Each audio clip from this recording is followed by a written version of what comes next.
UN climate talks end in disappointment. Promises delayed, fossil fuels unmentioned. The latest round of United Nations climate negotiations, held in Belém, Brazil, COP30, concluded with minimal progress despite ambitious goals. The conference, intended to finalize implementation plans following the 2015 Paris Agreement, instead saw familiar patterns of delayed commitments and weakened language, leaving many observers disillusioned. A conference marred by contradictions, the event, attended by delegates from over 190 nations, was plagued by logistical issues and symbolic contradictions from the start. The choice of Belém, a gateway to the Amazon rainforest, as the host city drew criticism when officials bulldozed forest land to build a highway and brought in diesel-powered cruise ships for accommodation.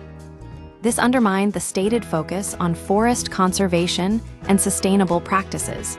Indigenous protests erupted, with demonstrators demanding an end to deforestation and resource extraction that threatens their territories. These activists clashed with security forces, highlighting the conflict between climate rhetoric and on-the-ground realities. Despite a record number of indigenous participants, fossil fuel lobbyists outnumbered every national delegation except Brazil's, skewing the influence at the talks. Fire and fizzle. A symbolic ending, the conference's final days were further disrupted when a fire broke out in the venue, forcing an evacuation and stalling negotiations.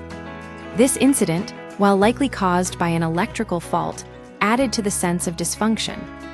Ultimately, two key initiatives, a roadmap for phasing out fossil fuels and another to halt deforestation, were dropped from the final agreement. The final text made no mention of either issue. The U.S. government's absence was also notable.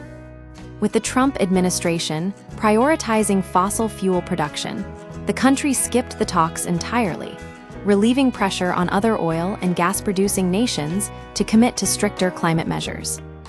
Limited gains, offset by fossil fuel influence, some modest progress was made. Brazil recognized 10 new indigenous territories, and billions in funding were pledged for forest conservation and climate adaptation. A Just Transition work program aimed to ensure that the shift to carbon-free energy is equitable and respects human rights. However, these gains were overshadowed by the industry's success in blocking a commitment to reduce fossil fuel use. As Ife Kilimanjaro of the U.S. Climate Action Network stated, failing to name and address the climate crisis, root cause undermines the credibility of the entire process. The outcome reinforces skepticism about the effectiveness of international climate negotiations, given the clear influence of vested interests and the lack of binding commitments. The COP30 president, André Correia do Lago, pledged to continue working toward the abandoned roadmaps next year. But without stronger political will and concrete actions, these negotiations risk becoming another cycle of empty promises.